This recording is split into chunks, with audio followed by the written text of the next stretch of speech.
A palavra do Senhor Deus, na segunda epístola universal do apóstolo Paulo a Timóteo, capítulo 1, versículo 3, assim: Dou graças a Deus, a quem desde os meus antepassados sirvo com uma consciência pura, porque sem cessar faço memória de ti nas minhas orações noite e dia, desejando muito de ti, lembrando-me das tuas lágrimas para me encher de gozo, trazendo à memória a fé não fingida que em ti há, a qual habitou primeiro em tua avó Loide e em tua mãe Eunice, e estou certo de que também habita em ti. Por esse motivo, te lembro que despertes o dom de Deus que existe em ti pela imposição das minhas mãos, porque Deus não nos deu o espírito de temor, mas de fortaleza e de amor e de moderação. Portanto, não te envergonhes do testemunho de nosso Senhor, nem de mim que sou prisioneiro seu. Antes participa das aflições do Evangelho, segundo o poder de Deus, que nos salvou e chamou com uma santa vocação, não segundo as nossas obras, mas segundo o seu próprio propósito e graça que nos foi dada em Cristo Jesus antes dos tempos dos séculos, e que é manifesta agora pela aparição de nosso Salvador Jesus Cristo, o qual aboliu a morte e trouxe à luz a vida e a incorrupção pelo Evangelho, para o que fui constituído pregador e apóstolo e doutor dos gentios. Amém. Está aí a leitura da palavra de Deus. Deus falando através de Paulo para o obreiro Timóteo, né? Ele fala bem aqui desse obreiro, da fé dele, a fé não fingida, né? E o Paulo ele inicia dando graças a Deus, né? Dou graças a Deus, a quem desde os meus antepassados sirvo com uma consciência pura. Então o homem tem que servir a Deus com uma consciência pura, seguindo o exemplo de Paulo, né? Que Paulo fala aqui: dou graças a Deus, a quem desde os meus antepassados sirvo com uma consciência pura, porque sem cessar faço memória de ti. Está falando para Timóteo. Ele fazia memória de Timóteo, né? Nas minhas orações noite e dia. Noite e dia, quando ele orava, ele fazia memória do obreiro Timóteo. Eu vou dizer, pode ser um presbítero, mas eu vou falar o termo aqui, obreiro, né? Um cooperador do Evangelho, como nós somos cooperadores do Evangelho, né? E aqui Paulo está falando com o Timóteo, né? Ele vai falar da fé desse homem, né? E ele diz aqui, ele tinha desejo nas suas orações, ele fala, desejando muito de ti, lembrando-me das tuas lágrimas. O Timóteo derramava lágrima para ver o gozo de Paulo, né? Como é que é importante? Daí diz aqui, né? Desejando muito de ti, lembrando-me das tuas lágrimas, ó, para me encher de gozo. O Timóteo derramava lágrimas para ver Deus encher Paulo de gozo, de alegria, né? Fidelidade, né? Fé não fingida. O que não é fingida quer dizer verdadeira, né? O que é fingido quer dizer mentira. E o que não é fingido é verdadeiro. Glória a Deus, aleluia, né? E aqui o Paulo falando, né? Desta grandeza do cooperador, do obreiro Timóteo, né? Aí ele diz no versículo 5, trazendo à memória a fé não fingida, que em ti há. Ele está dizendo que, com toda certeza, que a fé de Timóteo não era fingida, né? Olha, falando com o outro, então ele conhecia bem o caráter do Timóteo, né? Para estar falando assim, né? Coisa muito importante. Que em ti há essa fé não fingida que havia em Timóteo.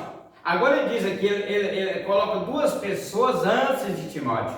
Por que Timóteo tinha esta fé não fingida? Porque esta fé antes habitou primeiro na tua avó Lloyd e em tua mãe Eunice.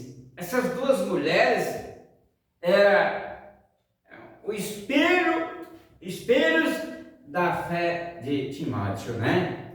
O Paulo refere essas duas mulheres, a avó do Timóteo e a sua mãe Eunice, a avó Lloyd e a sua mãe Eunice. Era responsável por esta qualidade desta fé não fingida de Timóteo. O Timóteo exemplava a sua avó e a sua mãe na fé. Olha, é bom a gente observar pessoas superiores à nossa pessoa que está andando aos passos de Jesus primeiro do que a gente, para poder a gente espelhar em pessoas fortes, né? Que tenham a fé não fingida, ter o exemplo de pessoa forte que tem a fé não fingida, a fé verdadeira, né? Timóteo é espelhável na sua avó Lloyd e na sua mãe Eunice, o qual Paulo fala aqui da fé dessas mulheres. E ele dizia: estou certo de que também habita em ti. Eu tinha certeza que essa fé de Lloyd e de Eunice habitava também da mesma maneira no coração de Timóteo, né? Do obreiro Timóteo. Ele diz aqui: por este motivo, te lembra, agora vai trazer lembrança, despertar ele, né? Que despertes o dom de Deus que existe em ti. Pela imposição das minhas mãos. Por que ele sabia que tinha o dom de Deus em Timóteo? Porque Timóteo tinha recebido através da imposição de mão que o próprio Paulo tinha dado. Paulo tinha dado a imposição de mão em Timóteo e Deus tinha colocado o dom no Timóteo. Agora é para ele despertar o dom de Deus, né? Que ele tinha recebido através da imposição de mão de Paulo, né? Porque Deus, ele encoraja ele adverte ele dizendo: porque Deus não nos deu o espírito de temor, mas de fortaleza e de amor e de moderação. Deus não dá coisa amedrontada para o homem, ele dá algo forte de amor e de moderação, né? Forte, amor e moderação que Deus deu para Timóteo através da imposição das mãos de Paulo, e Deus o dará para alguém nos dias de hoje que tem a fé não fingida, a fé verdadeira, né? E, portanto, não te envergonhes, ele faz um pedido para ele: portanto, não te envergonhes do testemunho de nosso Senhor, para não te envergonhar do testemunho de Jesus Cristo, e também nem de mim, que sou prisioneiro seu, para não envergonhar de minha pessoa, do testemunho meu, mesmo eu sendo um prisioneiro de Jesus. Não era para Timóteo ter vergonha, constrangimento, né, do testemunho de Jesus e nem do testemunho de Paulo, que era um prisioneiro de Jesus, né? E ele diz aqui: antes mandem participar das aflições do Evangelho segundo o poder de Deus. O Evangelho veio segundo o poder de Deus, não foi segundo aos homens, segundo ao poder de Deus. Agora ele diz que nos salvou e chamou com uma santa vocação, não segundo as nossas obras. Esse chamado, essa salvação e esse chamado que Deus fez para com o homem, não foi segundo as nossas obras humanas, mas segundo o seu próprio propósito. Chamado é propósito de Deus, né, para alguém, né? E graça que nos foi dada em Cristo Jesus antes dos tempos dos séculos, coisa antecipada, né? E que é manifesta agora pela aparição de nosso Salvador Jesus Cristo, o qual aboliu a morte. Ele desfez a morte e trouxe a luz, a vida e a incorrupção, tudo através do Evangelho, né? Pelo Evangelho.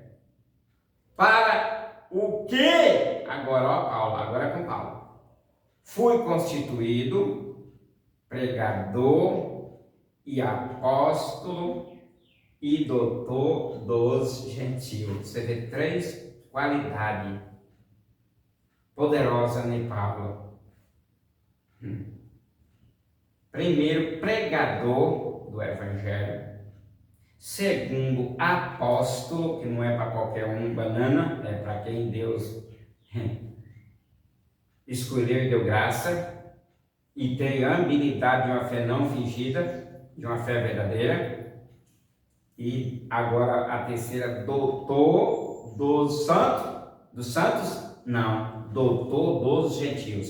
Está aí a declaração de Paulo no versículo 11, através do Espírito Santo, para nós tomarmos como fé a carreira de Paulo, a sua coragem, a sua firmeza em tudo, para nós seguirmos os exemplos de Paulo como pregador, apóstolo e doutor dos gentios, né?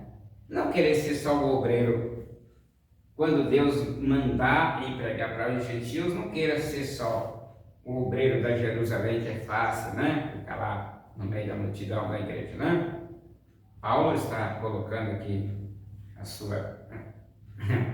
suas habilidades, né? As habilidades de Timóteo e da Lloyd e da Eunice, 3.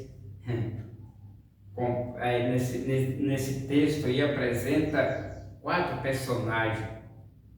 Paulo, primeiro. Segundo, Timóteo. Terceiro, fica falando aqui Lloyd.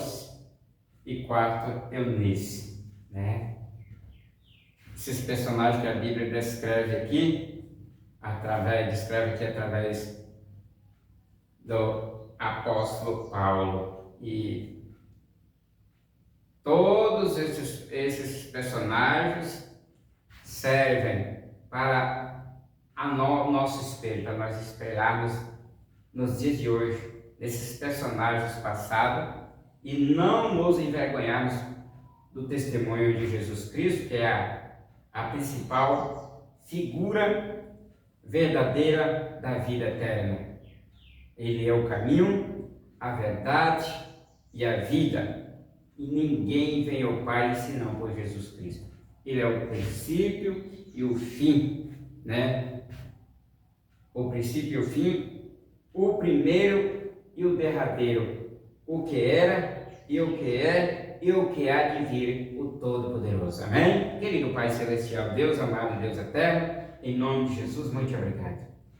Dá um dia de paz para nós, brasileiros, para todo o Brasil, para a tua igreja, o teu povo que te clama, aquele que chora, que o Senhor dê alegria, aquele que não tem pão, que o Senhor abra as portas para o teu pão, e dai a graça, o poder e a autoridade, e nos supre, Senhor, do comer, do beber e do vestir, em nome do Senhor Jesus, e a graça do nosso Senhor e Salvador Jesus Cristo, e o grande amor de Deus seja derramada, e a comunhão do Espírito Santo seja derramada em nossos corações, desde agora para todo sempre, assim seja, amém.